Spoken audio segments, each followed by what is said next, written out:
على خاتم النبيين المرسلين وعلى آله وصحبه أجمعين. وأشهد أن لا إله إلا الله وحده لا شريك له، وأشهد أن محمدًا عبده ورسوله الذي تركنا على المحجة البيضاء ليلها كنهارها لا يزيغ عنها إلا هالك. أما بعد، فيا أيها المؤمنون اتقوا الله تعالى، فإن تقوى الله جل وعلا سعادة في الدنيا والآخرة وفلاح في الدارين. لذا أوصيكم وأوصي نفسي بتقوى الله تعالى حق تقاته، ولا تموتن إلا وأنتم مسلمون. وأحذر نفسي على أن عصيان الله، واعلموا أن المعصية تزيل النعمة. Tuko katika tarehe 9 Jumada al-Awwal, yani mwezi wa 5. Juma leo ni Juma ya pili katika mwezi huu, mwaka 1447 baada al-Hijra, sawa na tarehe 31 ya mwezi wa Oktoba ama mwezi wa 10 mwaka 2025 miladia. Baada ya mazungumzo yaliyopita kuhusu qanaa, Sheikh Ibrahim bin Abdullah al-Mazrui hafidhahullah pia akona risala nyingine, ujumbe mwingine kwa Waislamu na kwa umma mzima. Nasema fa inna min al-iman bil ghaib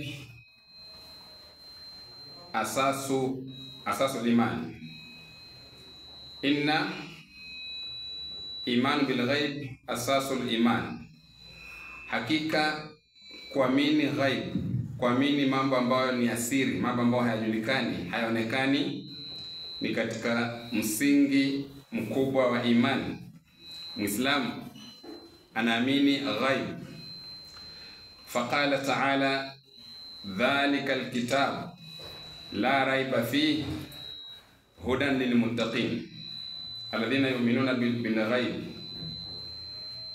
Hicho kitabu cha Qur'an ni kitabu ambacho kwamba la raiba fihi, hakina shaka ndani yake, lakini ni mwongozo kwa waumini wale ambao wameamini ghaib, wanaamini mambo yasiyojulikana, yasiyoonekana, maadamu yamesemwa na Mwenyezi Mungu na mtume wake. Akasema wa min dhalika imanu bil yawmil akhir. Katika mambo ya ghaib ambayo Muislamu lazima aamini, na imani ya Muislamu haikamiliki bila kuamini kwamba kuna siku ya kiyama, kuna siku ya mwisho ambayo Allah subhanahu wa ta'ala anaijua peke yake. Min dhalika imanu bil yawmil akhir, kuamini siku ya mwisho. Imani iko na nguzo 6. Katika nguzo hizo 6 ni al-iman bil yawmil akhir, Muislamu kuamini kwamba kuna siku ya mwisho, siku ya kiyama. Walaqad bayyana Allah subhanahu wa ta'ala, na bila shaka Allah subhanahu wa ta'ala amebainisha, anna dhalika al-yawm la'at la raiba fihi, ya kwamba siku hiyo itatokea, itakuwa, na katika hilo hakuna shaka ndani yake. Natakallam fi alamati saati as-sughra wal kubra. Akawa nasema kwamba tunazungumzia ama tunaongelea mazungumzo yetu katika hotuba ya leo ni alama za kiyama ndogo na kubwa, alama ambazo zinaonyesha ama zinadhihirisha kwamba kiyama kitatokea. Haijulikani ni lini, ni mwaka gani, ni mwezi gani, siku gani, bali julikana ama zimeza semekana alama zake. Qala ta'ala, zuru Qur'an, tembelea kitabu cha Mwenyezi Mungu Qur'an, ukute katika sehemu nyingi kwenye Qur'an Allah Subhanahu wa Ta'ala ametaja habari za kiyama kudhibitisha kwamba kitatokea siku hiyo. Anasema Allah Subhanahu wa Ta'ala, ya ayuhan nasu, enyi watu, inna zarati saati shay'un adhim, hakika mtetemeko wa siku ya kiyama, wa saa hiyo ya mwisho, siku ya kiyama, shay'un adhim, ni jambo kubwa sana.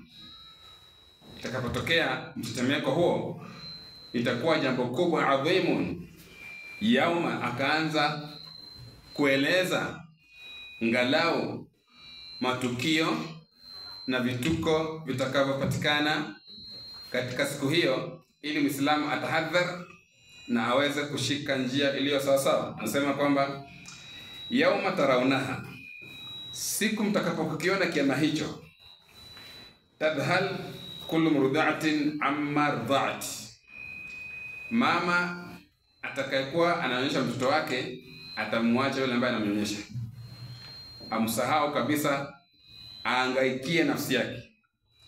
Watadha kullu dhati hamlin hamlaha, na anasema kwamba kila mwanamke atakayokuwa ana ujauzito, ana mimba katika siku hiyo, ataizaa mimba yake kabla ya siku yake kufika, yani kabla ya muda wa kuzaa kufikia.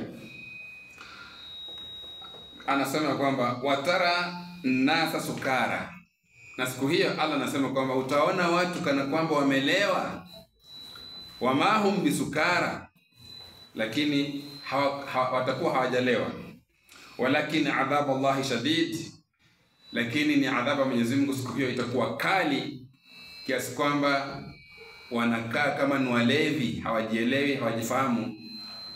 Dhalika yaumul qiyamati, hiyo ndio siku ya kiyama. Zuru Qur'an, ukute Allah anasema nini. Qala ta'ala, alhaqatu malhaqa, alhaqa, tukio la haki, event ambayo ni ya haki, ambayo siku ya kiyama. Malhaqa, ni nini hiyo tukio la haki? Wama adraka malhaqa, na ni kitu gani litakujulisha hilo tukio la haki, hiyo event, hiyo siku? Ndio Allah akasema kwamba kadhabat Thamud wa Adun bilqari'a, walikanusha siku hiyo Thamud, watu wa Thamud na Waad katika vijiji au miji yao. Fa amma Thamud fa uhliku bitwaghiya, ama kama ni watu wa Thamud tuliwaangamiza kwa adhabu kali sana. Wa amma Adun, na ama kama ni watu wa Adun, uhliku birihin, swari ni atia, waliangamizwa birihin, kwa upepo mkali ulioendelea. Swari ni atia, upepo mkali. Sakharha alaihim 7 layalin wa 8 ayamin husuma. Sakharha alaihim, tuliwapelekea upepo 7 layalin, nyusiku, nights 7, wa 8 ayamin, na michana 8, husuma, mfululizo bila kukoma. Fahal tara, je, umeona nani alibaki? Watu waliondoka. Zuru Qur'an, Allah Subhanahu wa Ta'ala pia azungumzia siku hiyo akisema kwamba wama amru saati illa kalamhil basar, na hakitakuwa kiyama, hiyo saa ya mwisho, isipokuwa ni kama vile kupepesa jicho hivi imeshatokea. Waqala ta'ala aidan, Allah akasema kwamba fa idha jaati tammatul kubra, kumbuka litakapotokea balaa kubwa. Tammatul kubra, balaa kubwa. Yauma yatadhakkaru al-insanu ma saa, hiyo ndio siku ambayo mwanadamu atakumbuka yale aliyafanya, matendo yake. Barasil jahimu liman yara, na moto wa Jahannam utaonyeshwa kwa mwenye kuona. Fa amma man tagha, ama yule ambaye kwamba tagha, atakuwa ameasi na kupita mipaka, wa athara alhayata dunya, na akawa amekhiari na kuchagua maisha ya dunia kuliko ya akhera. Fa inal jahima hiya almawa, huyo naye moto wa Jahannam itakuwa ndio maskani yake, ndio kwake. Wa amma man khafa maqama rabbih, na yule ambaye kwamba khafa, ataogopa kusimamishwa mbele ya Mola wake. Wa naha nafsa anil hawa, akazuia nafsi yake na kuikataza juu ya matamanio. Fa innal jannata hiya almawa, hakika pepo ndiyo makazi yake. Yasalunaka anis saati, na wanakuuliza kuhusu kiyama. Ayana mursaha, kitakutokea lini? Fima anta min dhikraha, wewe una nini ndio ujue hicho kiyama kitatoka lini, wewe uweze kukitaja. Allah anamwambia mtume kwamba wanakuuliza kiyama kitatokea lini. Fima anta min dhikraha, wewe una nini, uko wapi na wapi kwa kujua elimu ya kiyama kitatokea lini? Hujui.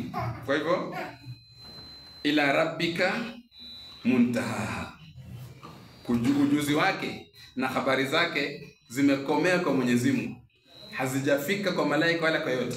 Muntaha, zimekomea kwa Mwenyezi Mungu. Zuru Qur'an. Qala ta'ala, fa idha ja'atis swakhatu, kumbuka tena itakapotokea aswakha, sauti kali yenye kuumiza masikio. Swakha, sauti kali yenye kuumiza masikio. Siku hiyo ni vipi? Yauma yafiru almar'u min akhihi, ni siku ambayo kwamba mtu atamkimbia ndugu yake. Wa ummihi wa abihi, na atakimbia mama yake na baba yake. Wa sahibatihi wa banihi, na atamkimbia kadhalika mkewe na watoto. Itakuwaje? Likulli mri'in minhum yawma idhin sha'nun yughnihi, kila mtu siku hiyo atakuwa na mambo yanayomtosha yeye mwenyewe.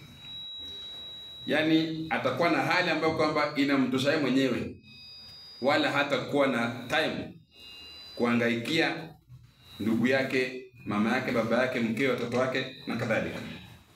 Allah kasema nini? Wujuhun yawma idhin, nyuso siku hiyo mustabshira. Wujuhu yawma idhin musfira, nyuso siku hiyo zitakuwa zinang'aa.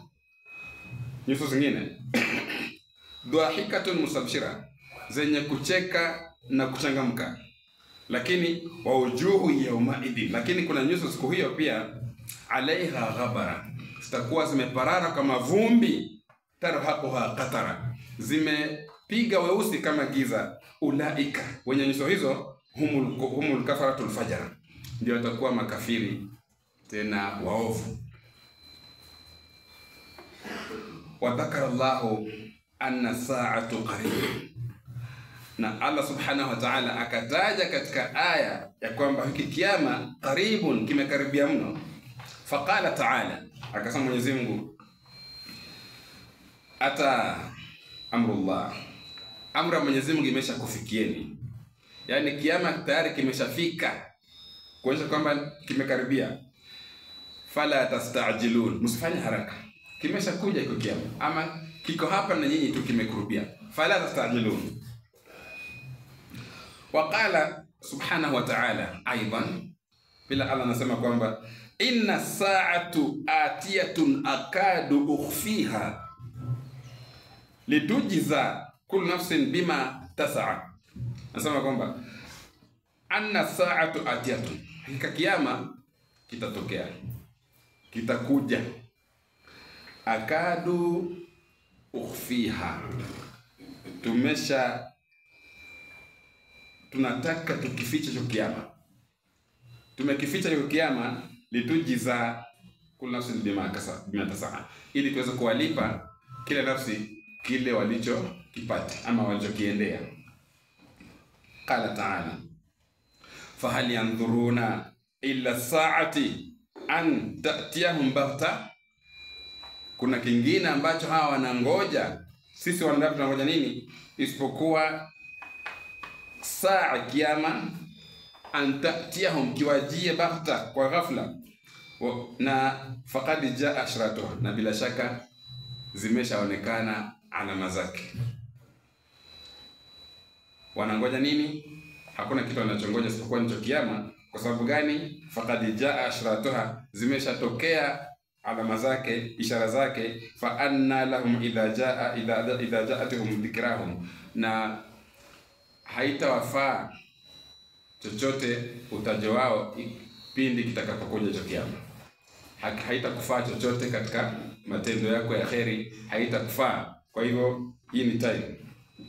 Za'ama alladhina kafaru alla yub'athu, Allah anasema wamedai makafiri kwamba hawatafufuliwa, wao kikifa imeisha, hiyo wameshakufa. Qul waambie, bala wa rabbi, si hivyo, na hapa kwa Mola wangu, latub'athunna, mtafufuliwa bila shaka, thumma latunabbaunna bima amiltum, kisha mtaambiwa yale ambayo mlikuwa mkiyatenda. Wadhalika ala Allah yasir, na hayo kwa Mwenyezi Mungu ni mepesi. Ikhwatal iman, walaqad bayana ar-rasul anna baina yaday saati alamat, minha as-sughra wa minha al-kubra. Mtume amebainisha baina yaday saati, kukaribia kiyama, kuna ishara na alama. Miongoni mwa hizo ni alama ndogo, na miongoni mwa hizo ni alama kubwa. Fayajibu alil mu'min, ni wajibu kwa mu'min, at-tasdiqu al-jazima li alamati saati, amini, aswadikishe, tena kuamini al-jazim, ambao kwamba ni kuamini kwa ambapo hakuna shaka, moja kwa moja uamini. Fa innahu min imanul ghaib, kuamini huko ni katika imani ya ghaib. Kama kala Mtume amesema kwamba min alamati saa, kapeana mfano. Mtume ametaja katika alama za kiyama, anna rajulun yakdhibu alkadhibata tablughu afaqa, ni ya kwamba mtu atazua urongo tu. Mtume alishataja hiyo ya kwamba katika alama za kiyama mtu atakuwa anazua urongo, kisha urongo huo utaenea ulimwengu mzima kwa sekunde tu. Na ndio zama hizi tuko nazo. Kizua urongo tu, wewe katika WhatsApp ama weka kwenye Facebook kama nini, hapo umeenea, umefika masafa mbali, umefikia watu wengi sana. Mtume alitaja hii katika ishara za kiyama, na tayari ndio tuko ndani yake. Ni kwamba mtu atakuwa anazua urongo, na urongo huo ukaenea kwa muda mchache sana ulimwengu mzima, ukaenea. Fasha'an, utakuwa unaenea na kusambaa kwa watu kwa muda mchache. Zamani ilikuwa barua ukiandika itakaa wiki mzima, labda ndio ifike Nairobi, na labda pia ipotee. Zama za Mtume barua ikiandikwa kutoka Maka ama Madina kwenda Sham ama kwenda mahali popote, itachukua miezi miwili. Na hiyo ni kama yule mwenye kupeleka ile barua hajauawa njiani, amekwenda kwa usalama na akafika.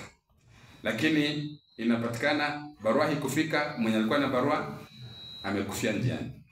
Lakini siku hizi inakwenda sekunde moja haishi, bora umetap tu pale, imeshakwenda ile ujumbe ama ile message yako, kama ile barua yako ambayo umeiandika.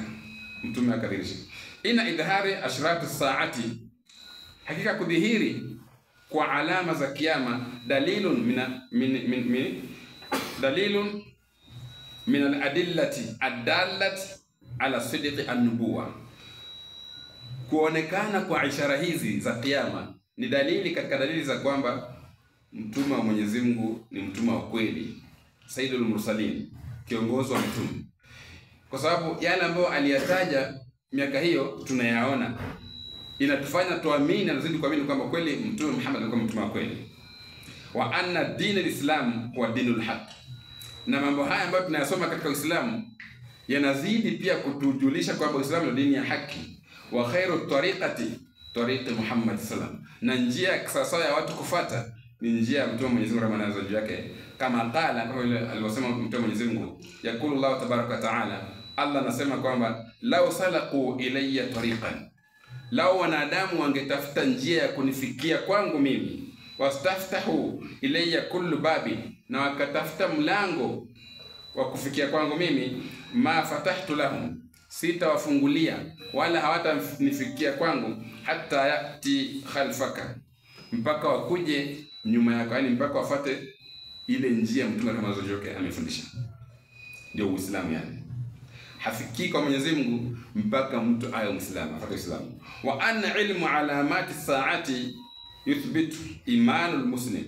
Na Muislamu kusoma ilmu ya kujua ishara na alama za kiyama akazijua inadhibitisha imani yake. Imani yake inakuwa thabiti, inazidi imani yake ala dini Islam, juu ya dini ya Uislamu, wa imanu yaumul qiyamati, na inazidi pia kudhibitisha kwamba kweli kiyama kitatokea. Kama ishara hizi tunaziona zenye zimetajwa zinadhibitisha kwamba kwa hakika kiyama kiko na kitatokea, na hakika Uislamu ni dini ya haki, na kwamba Mtume Mwenyezi Mungu juu yake ni mtume wa haki. Qala, Mtume anatuambia iktarabat as-saati, kimekaribia kiyama, wala yazidu nasu ala dunya illa hirsan. Kiyama kimekaribia, lakini cha ajabu, pamoja na watu kujua kuona alama hizo, wanazidi watu kuikimbilia dunia na kuipapia dunia. Wala ziduna min Allah illa bu'dan, na wanakaa mbali na Mwenyezi Mungu. Ukipiga mfano katika miaka ya nyuma, utakuta kwamba Waislamu walikuwa na imani kubwa miaka za nyuma, na walikuwa wanashikana na dini sana kuliko katika zama hizi. So unakuta kama katika zama hizi watu wameendelea kukaa mbali na Allah subhanahu wa ta'ala kuliko miaka ya zamani. Hili Mtume alitaja, na ni katika vile vile alama hizo. Fakam minan nas ikbalu ala dunya wa nasu al-akhirah. Na wangapi katika watu wameikabili dunia na kuelekea na wakasahau pia akhira. Wa anna ashratu saati yuaddi ila amali salih, na kwa hakika kujua alama za kiyama inatakikana, inamfanya Muislamu ageukie na kutenda matendo mema. Walistidadi lil akhirah, na ajiandalie maandalizi ya kesho akhira. Qala ta'ala, anasema kwamba faman kana raju liqa'a rabbi, na yule ambaye anatarajia mkutano na Mola wake, falyamal amalan saliha, ni afanye amali njema, wala yushrik bi ibadati rabbih ahadan, na wala asimshirikishe na ibada ya Mwenyezi Mungu yeyote. Wajaa rajulun ila rasulillah, alikuja mtu kwa Mtume Mwenyezi Mungu rehema na zake. Faqala mata saa, akamuuliza, Mtume Mwenyezi Mungu, kiyama ni lini? Kitakuja lini kiyama? Mtume akamwambia kwamba wama adatta laha, chenye unauliza hakina umuhimu sana kwako, cha maana kwamba umejiandalia nini hicho kiyama. Chukua mfano tu, kesho ni kiyama, ama leo jioni ni kiyama. Tumejiandaa na nini? Mzungumzaji na wale ambao wanasikiliza wote, tuko na mpango gani kama kesho ndio kiyama? Ni mtu akamwambia kwamba wama adatta laha, umejiandalia nini wewe? Iqatal iman ila nahnu fi akhir zamani, tuko katika zama za mwisho mno. Wa minha alamati saati as-sughra, miongoni mwa katika zama zetu hizi, alamatu saati as-sughra, kumetokea alama za kiyama ndogo. Wa minha, katika hizo alama ndogo za kiyama, kad waqa'at, kuna zenye zimeshatokea kitambo, wakati wa Mtume zilitokea na zinaendelea kutokea. Wa minha ma hiya mustamiran, na katika hizo alama ndogo ziko zile ambazo zinaendelea sasa hivi zinatokea, kama vile nimetaja habari za kueneza habari katika dakika kidogo, muda kidogo, mtu mwenye ako wapi ameshapata hiyo habari. ni alama mtume alitaja na ndio inaendelea wakati huu. Wa minha lam takaa, na kuna alama zingine ndogo za kiyama bado zijatokea lakini zitatokea. Wa min alamati saati as-sughra, yani qala Sheikh Ibrahim bin Abdullah al-Mazrui hafidhahullah, mwanachuoni huyu anaanza kutaja katika hizo alama ndogo za kiyama, akasema kwamba wa min alamati saati as-sughra bi'ithatuhu sallallahu alaihi wasallam, ni kutumilizwa kwa mtume rehema za juu yake, mtume kuletwa, wa mautihi, na kufa kwake. Wa hiya awalu min ashrati saati as-sughra, na hiyo ndiyo alama ya kwanza kabisa ya kiyama, ambacho ya kiyama alama ndogo. Wakati wa mtume Allah anasema kwamba iktarabati saatu wa shaqqa al-qamar, kiyama kimetokea na mwezi ukapasuka. Kweli Makureishi waliambia mtume Mwenyezi Mungu, wewe ukitaka tukuamini kweli wewe ni mtume Mwenyezi Mungu, amrisha huo mwezi upasuke katikati, na mwezi ulipasuka. Lakini fakadhabu watad'u, wakakadhibisha na kufata mambo yao. Abu Jahl akafata watu ambao walikuwa wameenda nje ya Makka katika biashara kuwaulizia habari za mwezi, wakasema kwamba tumeona mwezi umepasuka. Yeye akasema sihrul mustamir, huu ni uchawi bado unaendelea, umefika mpaka huko. Kwa hivyo katika alama ya kwanza anasema kwamba kuja kwa mtume Muhammad ramanazo juu yake na kufa kwake. Wajaa fi sahihain qala, ikakuja katika hadithi sahihi Bukhari na Muslim, mtume anasema kwamba bu'ithu ana wasaati kahataini, fa ashara bisababa wal usta. Bu'ithu, nimetumilizwa mimi pamoja na kiyama, kahataini, akafanya hivi vidole vyake cha shahada na chakati hivi, kwanza ya kwamba yeye pamoja na kiyama ni karibu sana. Ndio sababu tukachukulia hapa kwamba ni alama katika alama za kiyama. Warawa al-Bukhari qala, mtume anasema ya kwamba a'did sittan baina yaday saa, hesabu mambo sita kukaribia kiyama, kabla ya kiyama. Akataja mauti, kufa kwangu, nikifa jueni kwamba kiyama kimekaribia. Mauti, thumma fathu al-Baitul Muqaddas, kisha kufunguliwa kwa Baitul Muqaddas. Wakati fataha Umar fi sanati, na Umar alifungua msikiti wa Muqaddas wa Jerusalem, alifungua mwaka wa 15 wa Hijria, mtume alikuwa ameshalitaja. Wa khuruju, mtume akataja min alamat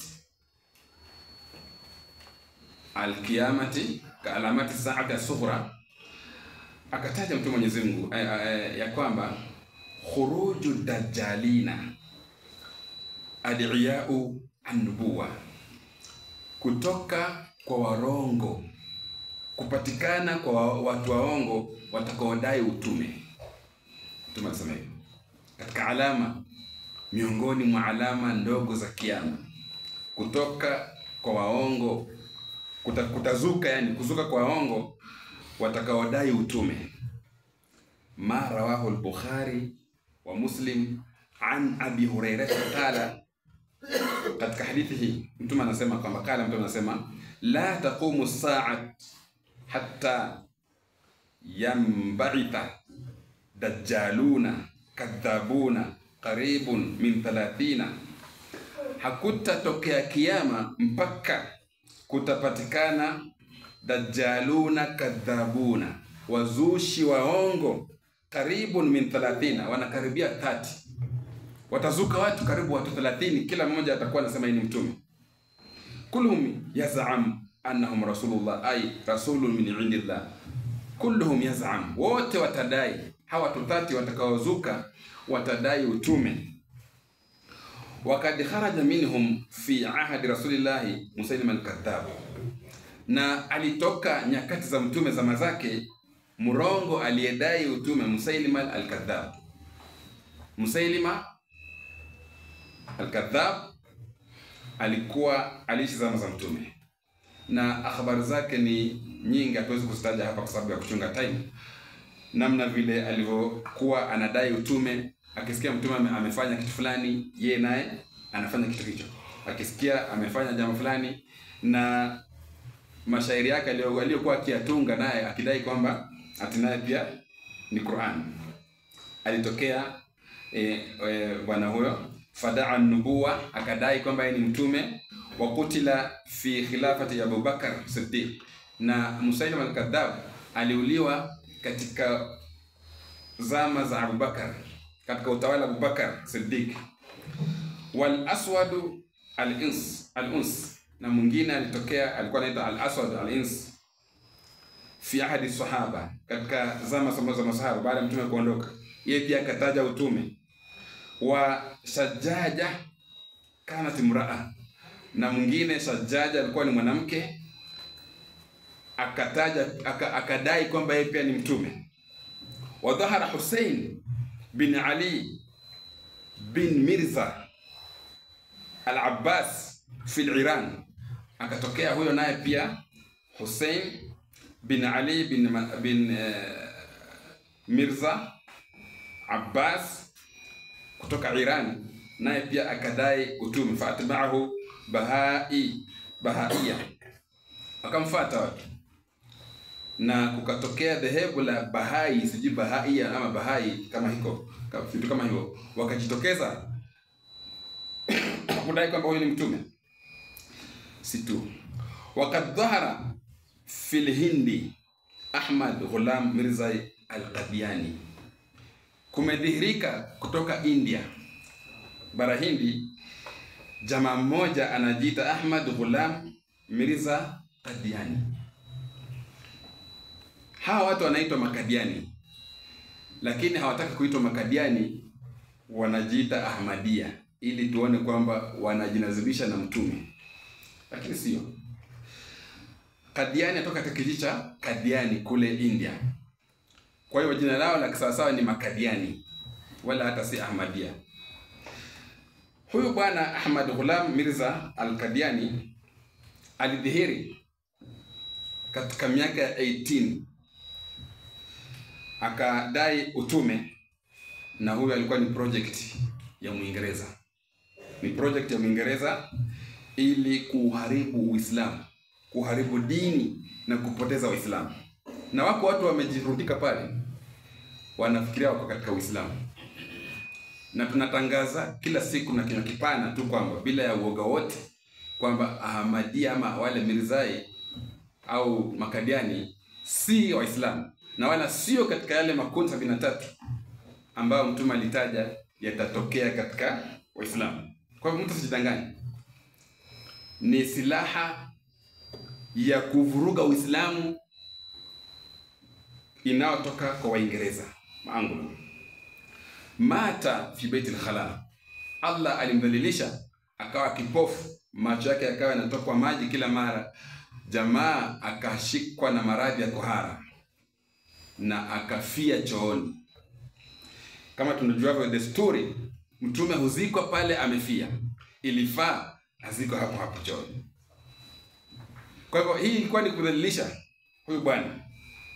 Awalan zaama annahu waliyullah, kwanza zaam alidai kwamba yeye ni wali wa Mwenyezi Mungu, na wanasema kwamba muda mwingine alikuwa anarukwa na akili na muda mwingine akili zake zinarudi. Wa zaama annahu Isa ibn Maryam, na akadai kwamba yeye ndio Isa sasa ameshakuja bin Maryam, huyo bwana huyo Ahmad Ghulam Mirza. Wa zaama annahu khalifa al-Islam, akadai kwamba yeye pia ndio khalifa wa Uislamu. Wa zaama annahu rasulullah, na mwisho kabisa akadai mimi ni mtume wa Mwenyezi Mungu haswa, ndio huyo. Hii ni katika alama za kiyama, mijitu kama hiyo kujitokeza kudai ni utume, kutuharibia dini yetu hii, na watu wakipita pale wafikiri ni Waislamu na wapaza maswali zao wakiadhini muone kwamba ni Waislamu, kumbe sio, si katika sisi. Jueni tu hivyo. Mwenye kwenda pale na aende tu akijua kwamba naenda hapa lakini hawa si Waislamu.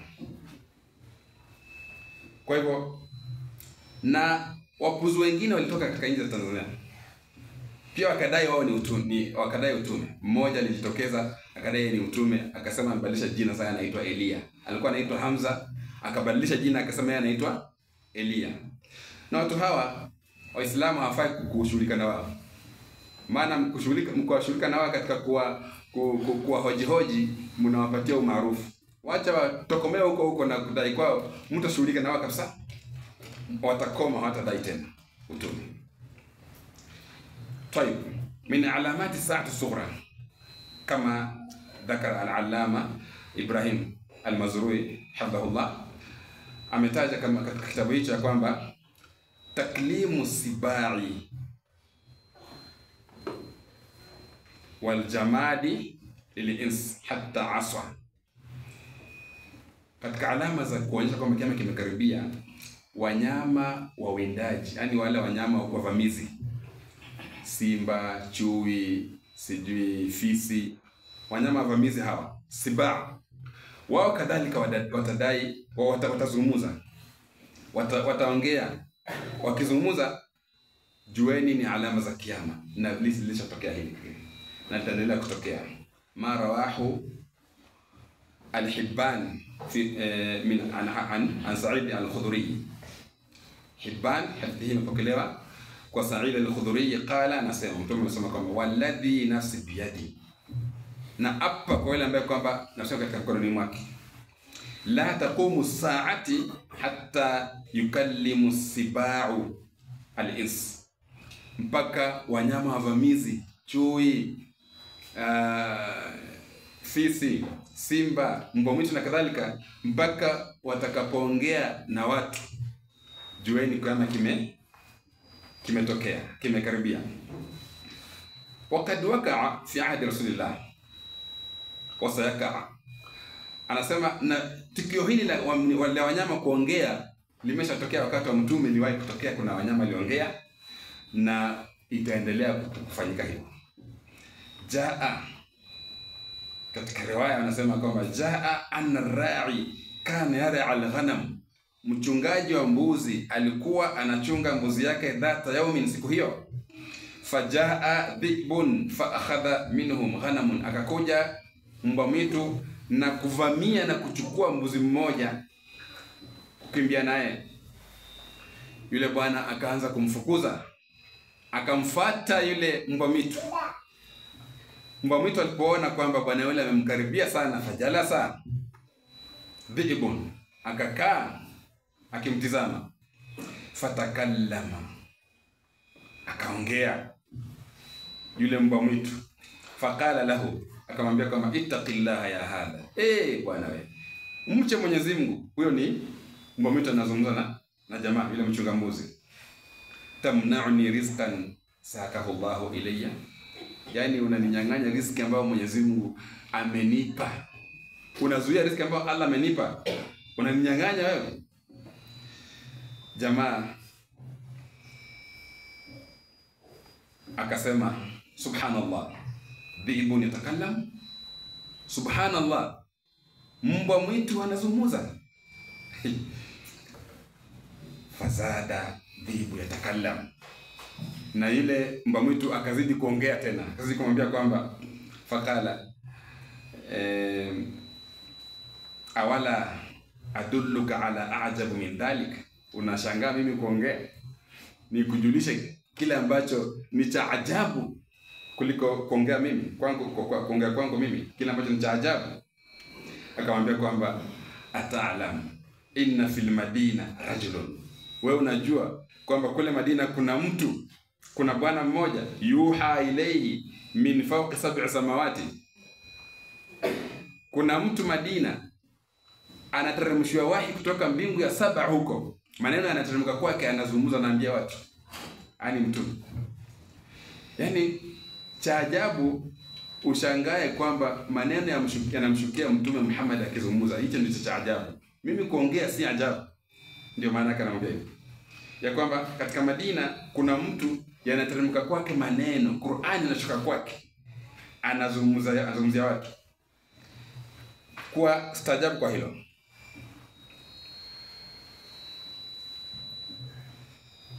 Fa akhbara dhalika, na fa kharaja ila rasulillah. Huyo bwana akatoka akamwelekea mtume Mwenyezi Mungu na mbuzi zake akaziweka kando, kisha akamwendea mtume. Fa akhbarahu dhalika, akamweleza tukio hilo la kwamba mbwa mwitu amezungumza na yeye. Wa ma'ahu sahaba, mtume amekaa na masahaba. Wakala, mtume akasema, walladhi nafsi biyadi, na hapa kwa yule ambaye nafsi yangu katika mkononi mwake, la taqumu saati hatta yatakallamu sibaa al-ins, na hapa ya kwamba hakitasimama kiyama mpaka wanyama wavamizi wazungumzia watu. Wayatakallamu rajulu tarafa sautihi, na fimbo yake, hapa penye mtu anashikia fimbo yake patazungumza. Washirati na alihi, na kamba za viatu vyake zitazungumza. Wayukhbiruhu fakhdhihi ma hadath ahlahu ba'dahu, na mapaja yake wewe yatakwambia kile kituko ambacho mkeo amekifanya kama wewe hauko. Yatatokea haya. Wewe utakuwa ukienda safari kurudi, mapaja yako kama unajua kitoka ulipotoka kulitokea kadha yatakwambia. Na vile vile na jamad, yani vyombo pale nyumbani vitakuwa vinakueleza habari hizi. Hii ni katika alama za kiyama. Fi sahihaini, kana mtu anasema katika sahihi, baina ma rajulun yasuqu bakara idh rakiba, mtu mmoja alikuwa anatembeza ng'ombe, punde tu akapanda yule ng'ombe. Fa dharabaha, alipanda ng'ombe akaanza kumchapa ili yule ng'ombe aende. Faqalat, ng'ombe akazungumza akamwambia kwamba inni lam ukhliq lihada, mimi sikuumbiwa ati ni wewe unanipanda, mimi sikuumbiwa hii. Inma khuliqtu lilharth, mimi nimeumbwa ili angalau nilime shamba, nipelekeni shamba nikalime, si ati unipande mimi. Faqala an-nas, yani masahaba, mtume aliposema habari hizo akasema kwamba bakara yatakallam, ng'ombe akazungumza. Faqala, mtume akasema kwamba innani uuminu bihadha ana Abu Bakar wa Umar, hakika mimi nimeamini habari hizi mimi na Abu Bakar na Umar. Yani maana yake kwamba sisi hatuna shaka na hilo, imani yao iko juu ya kwamba masahaba wameamini ndio, lakini imani ya Abu Bakar na Umar ni zaidi na ya mtume. Wameamini bila kuwa na shaka yote ya kujiuliza tukio kama hilo. Kwa ajili ya muda, kuna minasharati saati ya 3 ametaja ya kwamba naru al-Hijazi, kuwaka moto katika Hijazi, katika ardhi ya Madina huko. Moto utawaka, mwanga wake utaenea. Mtume alitaja habari hizo, na kwa kweli moto uliwaka moto kutoka Madina. Moto huo ukawa unawaka mpaka ardhi ikawa inatema mawe kwa moto huo kuwaka. Ukaenea mwanga wake mpaka Fishami, Dimishki, huko Damascus. Siku 50 moto huo uliwaka siku 50. Wakati wakaa fi ahadi Imam an-Nawawi, na ulitokea moto huo katika zama za Imam an-Nawawi. Na mwanga wake ukawa umeenea kabisa. Hizo ni takriban kilomita 120. Umbali wa mwanga ulienda 120 kilometers. Unaona tu moto huo unawaka kabisa, unawaka. Na cha ajabu, moto huo inasemekana haukuwa na joto, lakini ulikuwa na mwanga mkali mno. Tutaona katika habari zake kama ilivyotajwa ya kwamba watu waliishi siku 50 bila kuwasha taa katika majumba yao. Moto huo umeangaza mpaka ndani ya nyumba. Tukio hili lilitokea mwaka wa 650 baada ya hijra. Leo tuko 1447, ilitokea 650 hijria. An Abi Hurairah qala as-salam tuma amesema kwamba la taqumu saati hatta takhruju narun min ardi Hijaz, hakutatokea kiyama mpaka kutawaka moto katika ardhi ya Hijaz, yani katika Madina. Anasema Imam Nawawi, hadha an-nar waqa'at fi sanati, moto huo ulitokea katika mwaka wa 650. Asema kwamba inna hadhihi an-nar damat 50 yawman, moto huu ulidumu siku 50. Katika riwaya nyingine wanasema kwamba ilidumu mwezi mmoja, lakini Imam anasema kwamba ilikuwa ni katika zama zake za uhai wake, na moto huo uliwaka kwa 50 days, siku 50 ya 50 yawman wa fi zamanina, katika zama zetu. Wakanat naran adhima jiddan, adhimatan jiddan, ulikuwa ni moto mkubwa sana. Tawatara alilmi bi khurujiha, elimu ya moto huo kutokea, yani habari zake zilienea sana, kila mtu alijua kwamba kuna moto umewaka. Tutakuja kuona mwishowe kulikuwaje, wakati moto huo uliwaka, kuliendeleaje, gani jambo gani lilitokea, katika ishara miongoni mwa ishara za kiyama. Astaghfirullakum innahu kana ghafara.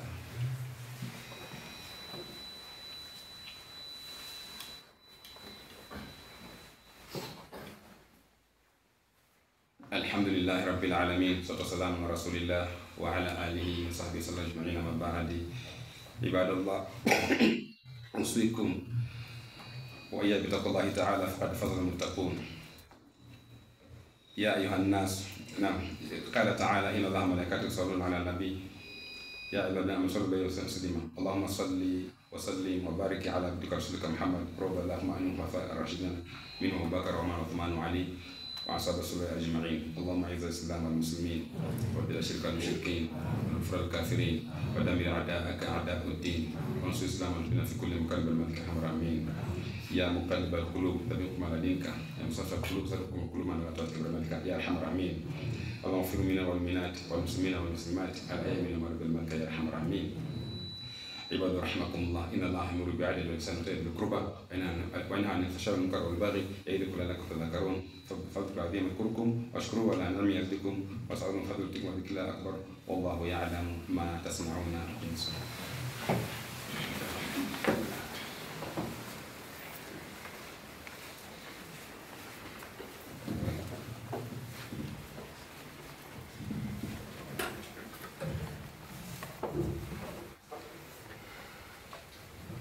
Allahu Akbar, Allahu Akbar, asyhadu an la ilaha illallah, asyhadu anna Muhammadar Rasulullah, hayya 'alas salah, hayya 'alal falah, qad qamatis salah, qad qamatis salah. Allahu Akbar, Allahu Akbar, la ilaha illallah. Allahu Akbar.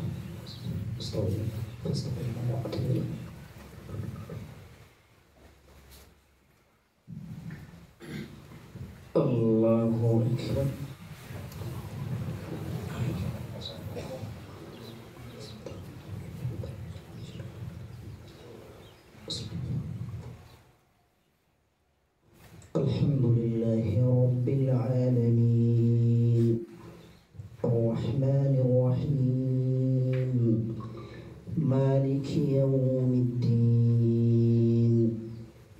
Iyyaka na'budu wa iyyaka nasta'in, Ihdinas siratal mustaqim, siratal ladzina an'amta 'alaihim غير المغضوب عليهم ولا الضالين.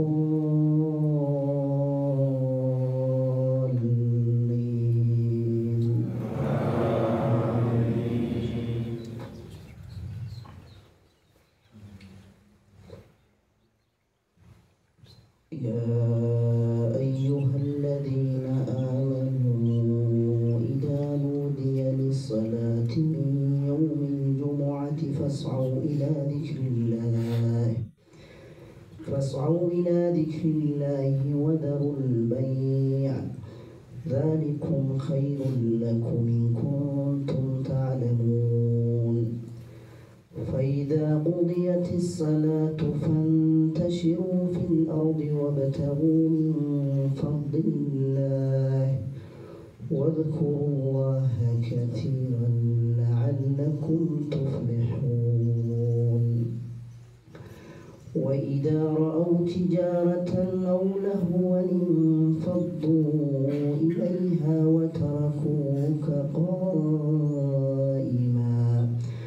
وتركوك قائما قل ما عند الله خير من اللهو ومن التجارة والله خير الرازقين.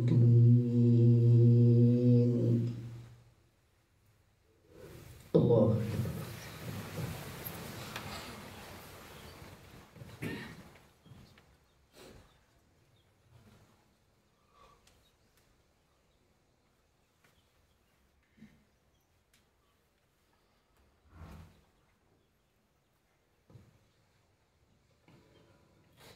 سمع الله لمن حمده.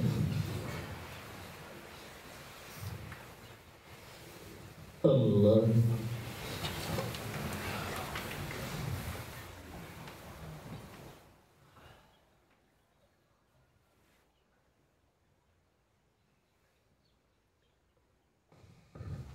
الله أكبر.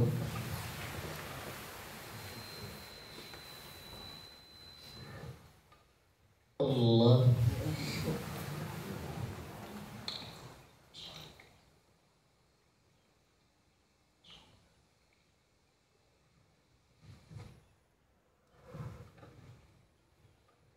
الله أكبر. الحمد لله رب العالمين الرحمن الرحيم مالك يوم الدين إياك نعبد وإياك نستعين اهدنا الصراط المستقيم صراط الذين أنعمت عليهم غير المغضوب عليهم ولا الضالين.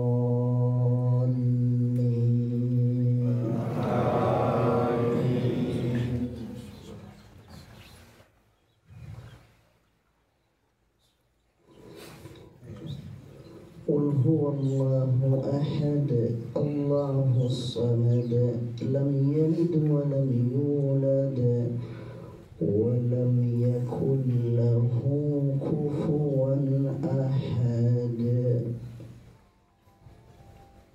الله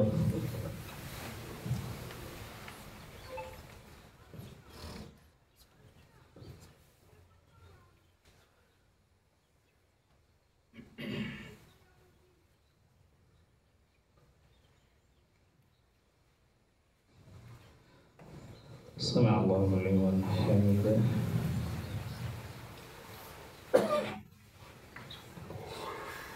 الله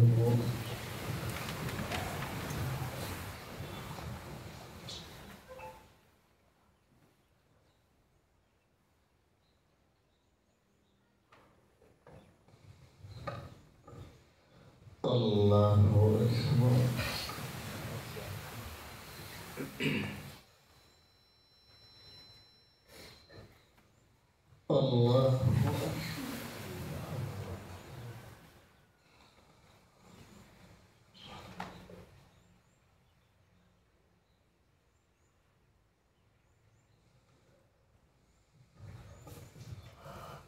الله الله أكبر.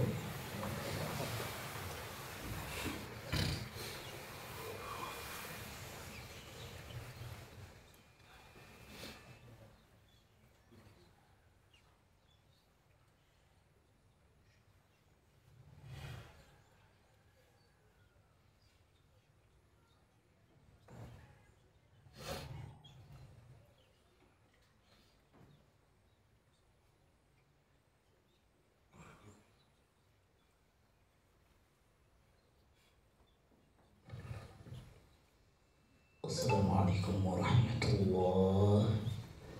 السلام عليكم ورحمة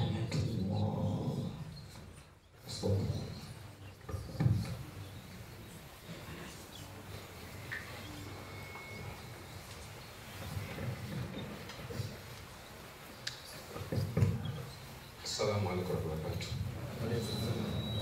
Tunashukuru Allah subhanahu wa ta'ala na pia kumtakia rehema na amani hizo juu ya mtume wake kizazi chake.